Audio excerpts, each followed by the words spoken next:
José Alexandre de Souza Furquim. Ele é comerciante em Piedade, como eu acho que todo mundo já sabe. Ele é encontrado, geralmente, na Beltrame Agrícola. É pessoa importante na atividade principal da cidade e está aqui a meu convite para um encontro de ideias com Dolbeck. É um encontro, é uma programação para que a gente explore determinado tema e eu não seja simplesmente um entrevistador, mas eu também seja entrevistado sobre o mesmo tema.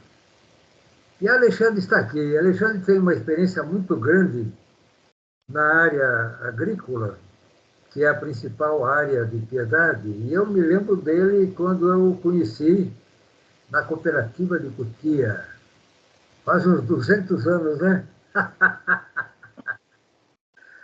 Mas a água é uma coisa muito importante na cidade, não é, Alexandre? Pois é. Tivemos... Falei. Esse é um tema, eu considero o tema mais importante, né? Água.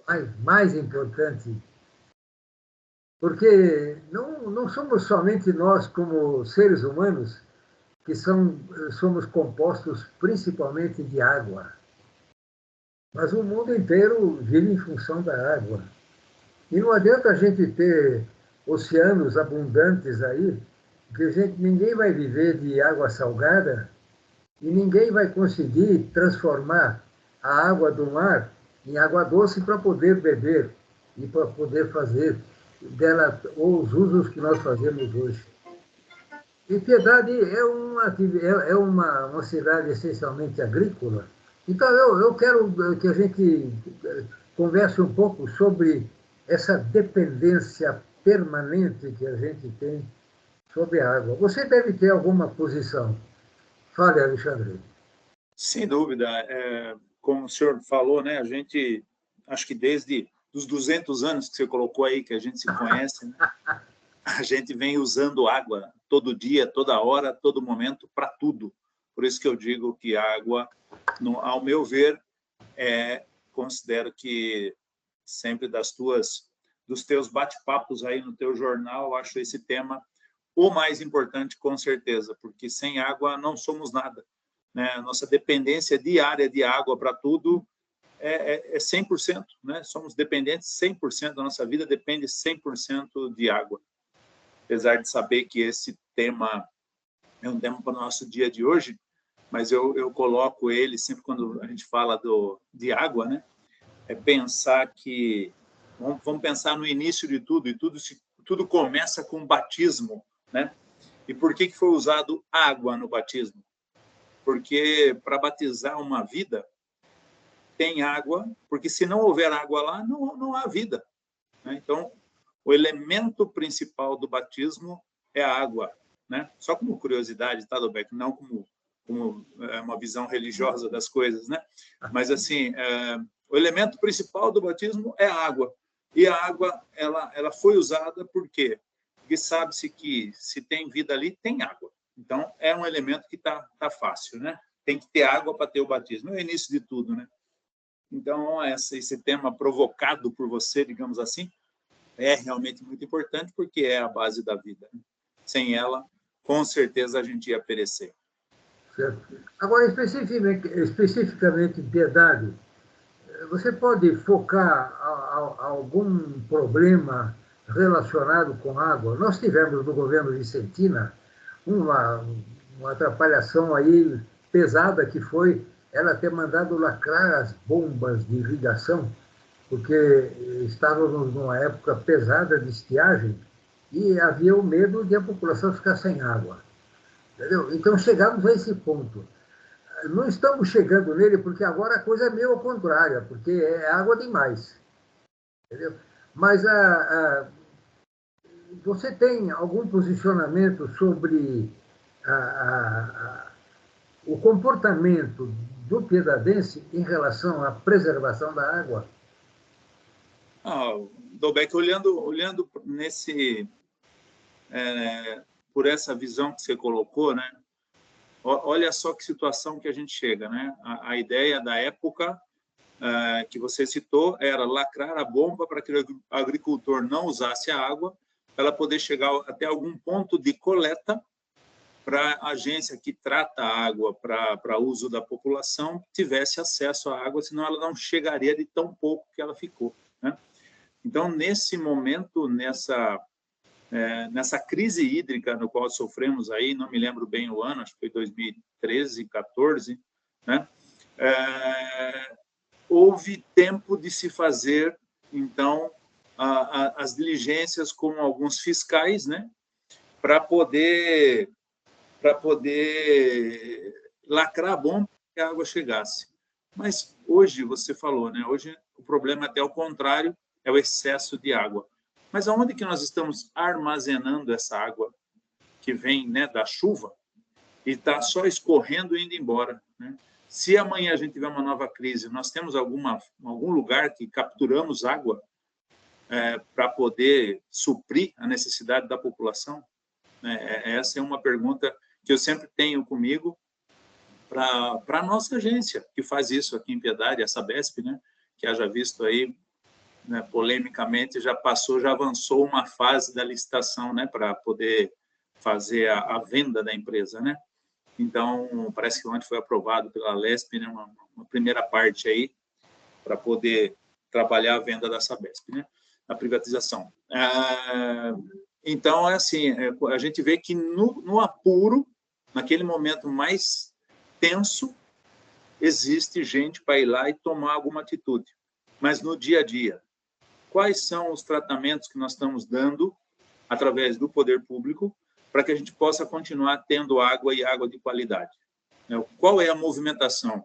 Tomara que exista, tomara que estejam, que nós, né, como população e todos nós, população pública, todos nós estejamos preocupados com isso, numa futura seca, que a gente viveu isso, podemos viver novamente, isso, que providência está sendo tomada no nosso município, né? É uma pergunta que eu sempre faço, né, porque isso pode acontecer novamente, né? Certo. Agora, uma coisa que sempre me intrigou, eu não sei hoje como está, eu sei que houve alterações de procedimento da Sabesp, mas até algum tempo atrás, a Sabesp só tinha um ponto de coleta, que era, por sinal, perto aqui da minha casa. E era um ponto que a gente olhava e nem gostava, porque era um represamento de segunda categoria. Agora, uma cidade que vive principalmente de água por causa da lavoura, demandaria outras providências de uma entidade que cuida de esgoto, cuida de fornecimento de água para a população. Eu não sei hoje como está, parece que houve uma alteração no ponto de coleta. Agora, eu também nunca fui lá. Você pode dar alguma informação melhor sobre isso? Não, houve uma movimentação, sim, mas volto a dizer, né, depois que a seca castigou, a gente foi atrás, né, de buscar um outro ponto de coleta, que é lá no bairro do Sarapuí, onde tem no rio Sarapuí, né, essa coleta hoje, parte dela é feita lá, parte dela é feita aí atrás do Parque Ecológico, como o senhor citou aí, que é próximo ao bairro aí que a gente habita, né? E então eu acho que grande parte do problema da água da Sabesp em Piedade, ela está sendo, né, está sendo resolvida com essa captação no rio Sarapuí, né, que é uma fonte de água boa que nós temos em Piedade. Mas Piedade tem uma fonte de água maravilhosa, que é o bairro da Vila Elvio, né, Dolbeck? A gente sabe que no fundo da Vila Elvio, né, no sertão da Vila Elvio, tem muita água, né? E hoje essa água ela vai sentido o sertão, né? E desce ao contrário da nossa cidade. E inclusive a usina, uma hidrelétrica, né, da própria Vila Elvio, ela faz a energia própria, é tocada pelo rio lá do sertão, lá que nasce e desce para lá. Então, eu acho que realmente Piedade, se houver um pouco de investimento, problemas com água não deveremos ter. né? Mas tem que haver um investimento, né? Buscar essa água onde ela nasce, né? E eu volto a dizer, nós teríamos que ter lugares de reserva de água, né? Teríamos que ter lugares de reserva. Espaço físico nós temos, né? Agora, vamos ver se isso vai acontecer com o tempo, né? Onde que nós estaremos reservando essa água, né? Agora, eu estou ouvindo você falar pela primeira vez na reserva de água nesse bairro que você indicou, na Vila Elvio. Eu não tinha conhecimento disso, porque eu conheço muito pouco Vila Elvio. Agora, você acha que lá teria condição de algum represamento de água, geograficamente falando? Você conhece melhor do que eu acho. Adalberto, se há condição de represamento, eu não sei te dizer, porque aí vai entrar uma outra questão ambiental, vai mexer com o meio ambiente, né? Com outras autoridades, digamos assim. Mas que tem muita água na Vila Elvio, tem. Isso aí eu garanto para o senhor que tem, porque quem já andou por lá é fácil de ver água nascentes, água correndo, água escorrendo, né? Então, assim, água em Piedade tem, com riqueza, principalmente tratando de água para a população beber, para não precisar fazer isso que foi feito no governo passado, de ter que lacrar uma bomba de um produtor que também é de primeira necessidade da população, né? Como é que faz Piedade parar de produzir o que se produz aqui em termos de verduras e legumes, né? Como que a gente vai viver? Como que o homem do campo vai viver? Como que a pessoa que depende desse alimento vai viver? Então, isso é muito importante, né? Eu acho que tem que buscar outras fontes realmente de água para que não se use tanto e abuse tanto do nosso pequeno Pirapora, né? Foi no Pirapora que aconteceu a lacração das bombas de irrigação, né? Certo. Agora, o Alexandre, você é um pouquinho mais novo que eu, Um pouco, né? mas você então deve ter, não sei se você chegou a viver nessa época, mas historicamente eu sei que o rio Pirapora era principalmente local de banho pelas crianças. As crianças nadavam no rio Pirapora. Hoje eu pergunto, em que lugar do rio Pirapora você pode nadar? Hoje, onde se pode nadar no Pirapora? Eu acho que não dá, porque ele é todo assoreado. Agora, o assoreamento de um curso d'água é obra do homem, Sim, entendeu? sim. É Não, obra do homem. eu sei que esse assunto, né, Dobeck, sempre vai chegar no homem do campo, né?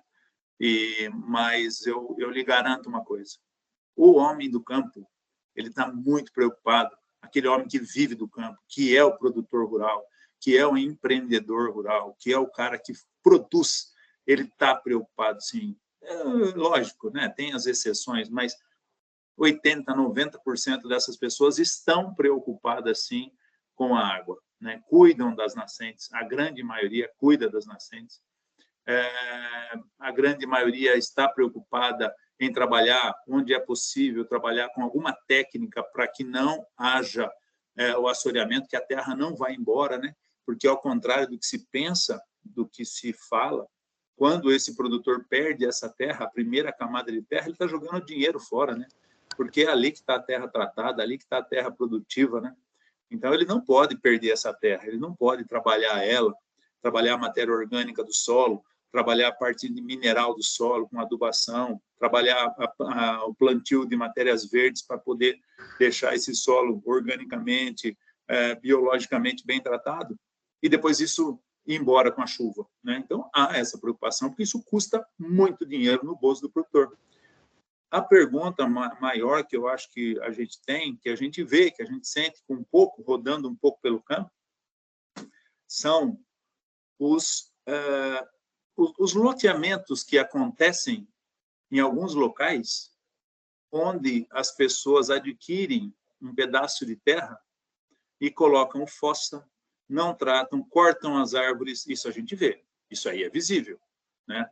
E a gente não vê algo eficiente, um tratamento eficiente para isso, né?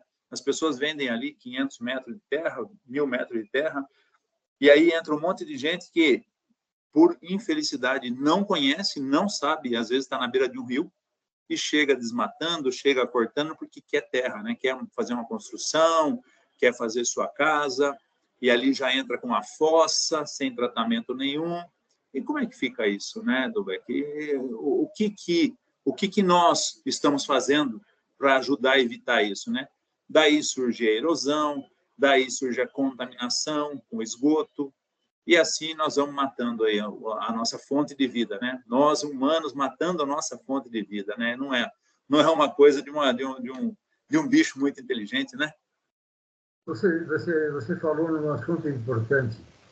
Eu acho que esse problema de loteamento irregular é muito significativo e a gente vê a impotência do poder público de poder controlá-lo.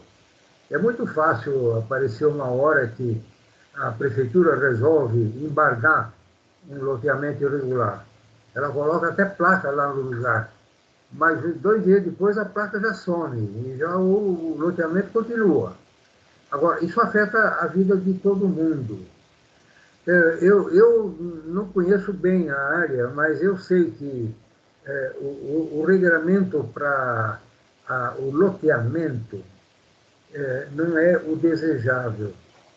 Primeiro porque você, para fazer uma divisão de terra, você tem que respeitar os módulos do INCRA. Os módulos do INCRA são grandes, e, a não ser que o local seja uma área urbana. Agora, para transformar tudo em área urbana, ficaria só meio no papel, porque a prefeitura não tem condição de transformar, de fazer uma expansão urbana e cuidar daquela expansão urbana. Porque expansão urbana demanda melhorias, e melhorias custam dinheiro. Então, é uma situação que não tem muita saída. Não tem, nós vamos ter esse problema eternamente. Isso sem contar com loteamentos em locais muito distantes. Nos bairros da cidade, por exemplo, nos núcleos dos bairros da cidade, sempre tem coisa irregular. Porque as pessoas picam o terreno e sabem que ninguém vai achar ruim. É uma situação muito complicada, mas o problema é que a gente não pode perder de vista isso. Entendeu?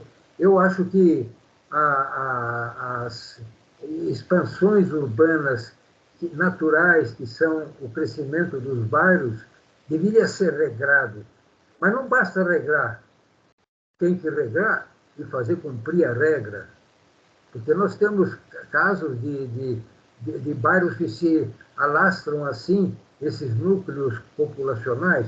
Eu, por exemplo, tinha a minha propriedade rural no Caetesal, que já tinha um núcleo, há muito tempo que eu não vou lá, mas hoje deve estar muito grande. E é tudo irregular, completamente irregular. E as pessoas acham bom que na zona rural a gente pode construir o que a gente quer e não tem que dar satisfação nenhuma. Mas eu acho que está errado isso aí. Precisa ter regulamento. Agora, não basta regulamento público existir no papel. O que precisa é o poder público cumprir isso. E o poder público só trabalha quando há demanda pela atuação dele. Senão, fica tudo no papel. Entendeu? É a máxima sempre, né? A velha máxima, né? Que leis no país tem, né? Mas cumprir essas leis é outro departamento, né? Outra coisa, né? Então, o que eu vejo é isso, né? Eu vejo que nós temos, sim, que cuidar, principalmente das propriedades que têm as suas nascentes, né? Essa nascente, ela está indo para algum canto e vai chegar onde ela precisa chegar, né? Vejo que o produtor rural, muita gente tem essa preocupação, sim, com o plantio das árvores, seja 30, 40, 50 metros dessa nascente, né? Cercar a nascente, cuidar dela, deixar a água fluir, usar o que ele precisa, deixar ela fluir. Poder público, né? Cuidar desses problemas que a gente já apontou, que infelizmente existem.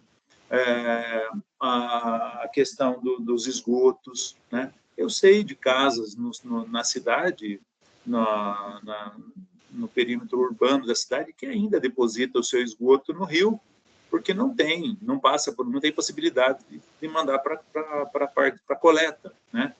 Então, eu sei disso, eu conheço lugares que tem.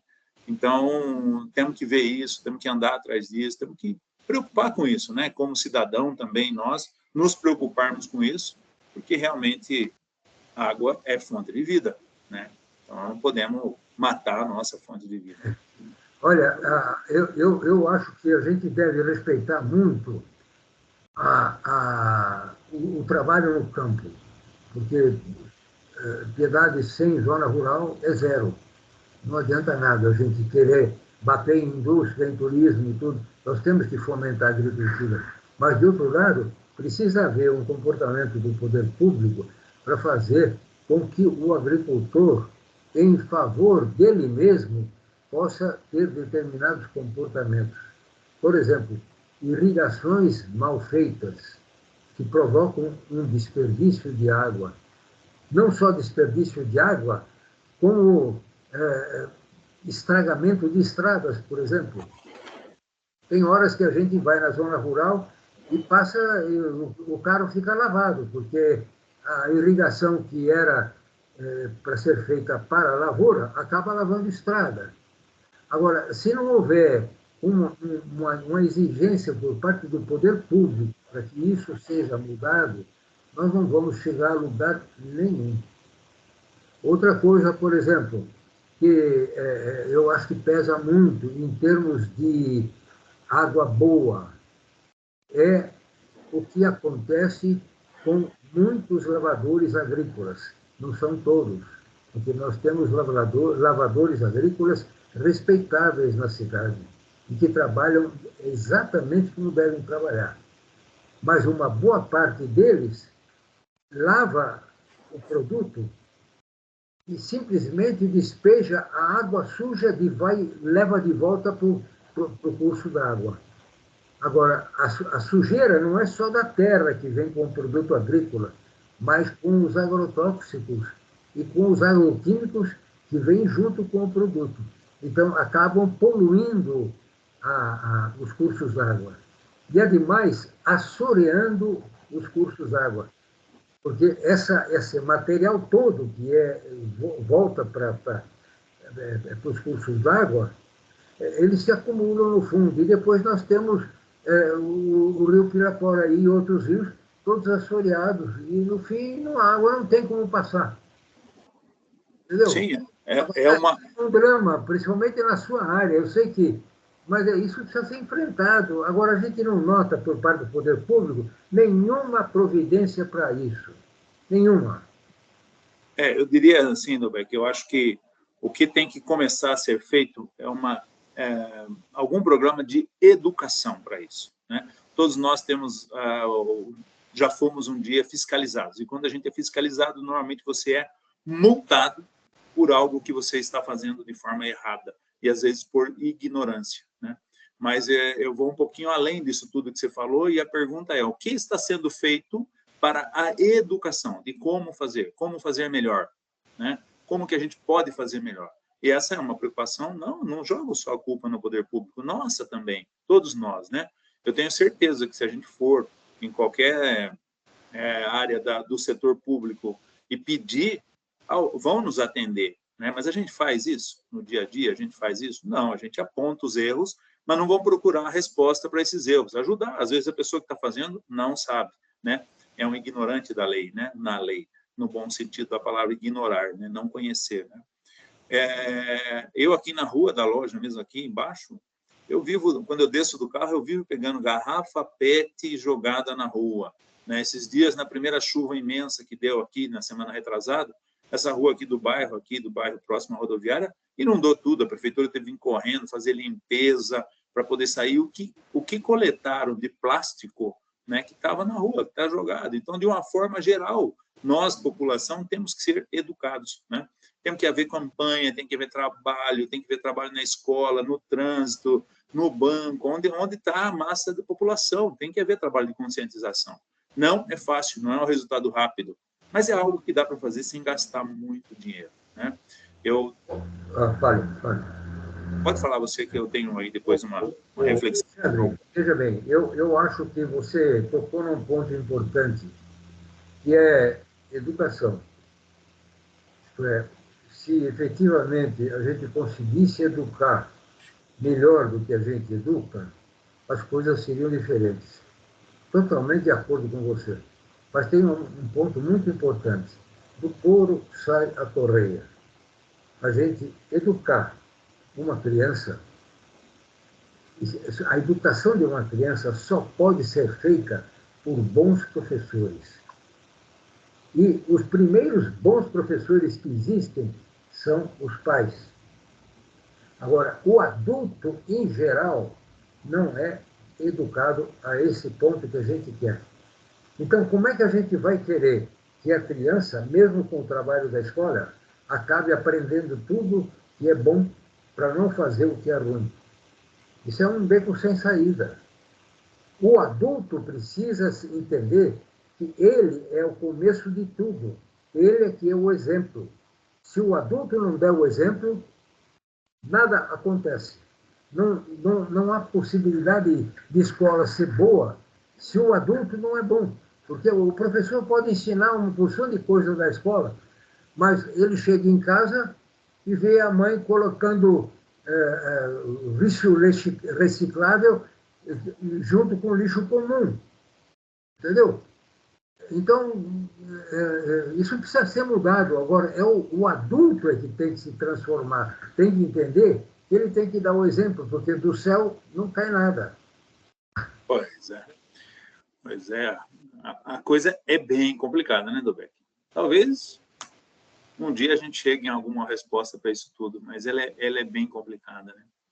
Mas eu tenho falando da água, Dobeck, se a gente for entrar na questão água, uso da água, educação, tudo está ligado, né? Onde a gente está indo, a nossa prosa aqui está indo, né? Está tudo ligado. Mas quando eu falo de água, eu vejo um pequeno exemplo, um pouco, né, do Rio Tietê. Né? O Rio Tietê nasce onde, Dobeck? Você lembra onde nasce o Rio Tietê? Nasceu o quê? O Rio Tietê nasce. O Rio Tietê? De cabeça eu não me lembro, mas agora não estou lembrado do local. Nasce em Salesópolis, para frente de Mogi das Cruzes, né? Uma pequena nascente do Rio Tietê. Aí ele atravessa Mogi das Cruzes, vem para São Paulo, capital, né? A nossa querida, linda capital, São Paulo, onde ele morre, né? Na altura da Ponte dos Remédios, aqui na entrada, no final, o Rio Tietê é morto. Né? Se você jogar um peixe ali, ele não sobrevive. Se um homem mergulhar ali, não sai vivo. Né? Então, a grande nossa metrópole, São Paulo, ela mata o Tietê e ele vem a ressuscitar um pouquinho para frente, né? E aí ele continua com a indústria bombardeando, né? Você passa aqui em Itu, em cima da ponte, às vezes ele está ainda hoje com muita espuma aparecendo. Então, é um maltrato a vida inteira com esse grande Tietê, né? E aí, em Porto Feliz em diante, ele começa a sorrir novamente, né? Ele começa a respirar.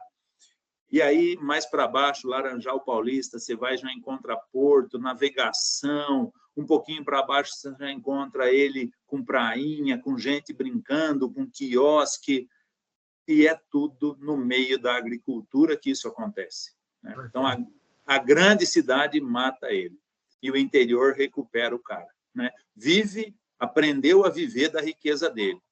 Lógico, São Paulo foi modelo para isso, foi através de leis e de fiscalização que, principalmente, os canaviais aprenderam a não avançar tanto, a recuar e fazer a mata ciliar do Tietê, né?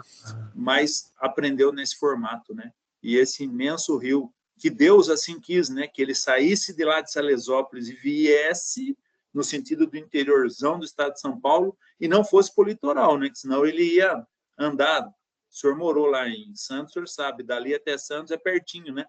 Se ele sai dali, vira a esquina contrária, pega ali para a esquerda, ele descia a serra e já desembocava no mar, em algum ponto acabava o Tietê, né? E olha a riqueza rasgando o estado de São Paulo inteiro. E é na agricultura, é no agro que ele volta a viver, que ele volta a ser feliz, que ele volta a ter vida, a ter peixe, a ter riqueza, a ter gente nadando, brincando, como o senhor falou que era nos anos 70 aqui no Rio Pirapora. Né? Então, viajei muito no interior do estado de São Paulo, passei por muitas pontes enormes que cruzam o Tietê, já visto a Avaré ali, né, que tem a junção dos dois, mais para frente, mais para baixo, tem a junção do Rio Tietê com o Rio Paraná, que forma o Rio Grande, né? Mas o Rio Paranapanema, por exemplo, dentro do estado de São Paulo, nasce e passa rasgando o estado de São Paulo, e é o rio mais limpo do estado de São Paulo, né? O rio mais puro do estado de São Paulo, onde tem as melhores pescas do estado de São Paulo, e é um rio que passa por todo o centro do cinturão da produção de soja do estado de São Paulo, né? E ele não morre em nenhum momento, ele está muito feliz, né? Vivendo bem com a agricultura. Agora, uma providência que eu acho que precisa ser tomada, quando eu falo essas coisas de precisa acontecer, se não tiver o poder público cobrando isso, vamos pendurar a chuteira, não resolve nada. Nós somos todos muito bons, mas a gente tem um instinto de comodidade, isto é, enquanto a gente não for obrigado a fazer, a gente não faz. É a mata ciliar. Mata ciliar é a exigência de vegetação nas margens dos córregos, dos rios, dos cursos d'água. E isso é praticamente desconhecido como exigência no município. E isso dá vida aos cursos d'água, entendeu? Eu me lembro que quando começaram a falar da transposição do Rio São Francisco, eu fiz várias matérias sobre isso, e a preocupação principal era fazer com que a água do Rio São Francisco chegasse no Nordeste. Acontece que, no percurso do Rio São Francisco, a mata ciliar praticamente não existia. Então, por isso, eu não sei como está hoje, mas o Rio São Francisco era considerado um rio que estava morrendo. Imagina um Rio São Francisco morrendo.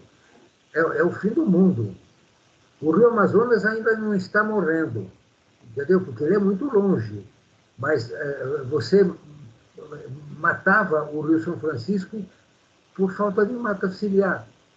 Agora, exigir isso é uma torada, a gente entende, principalmente que nós vivemos de políticos, né?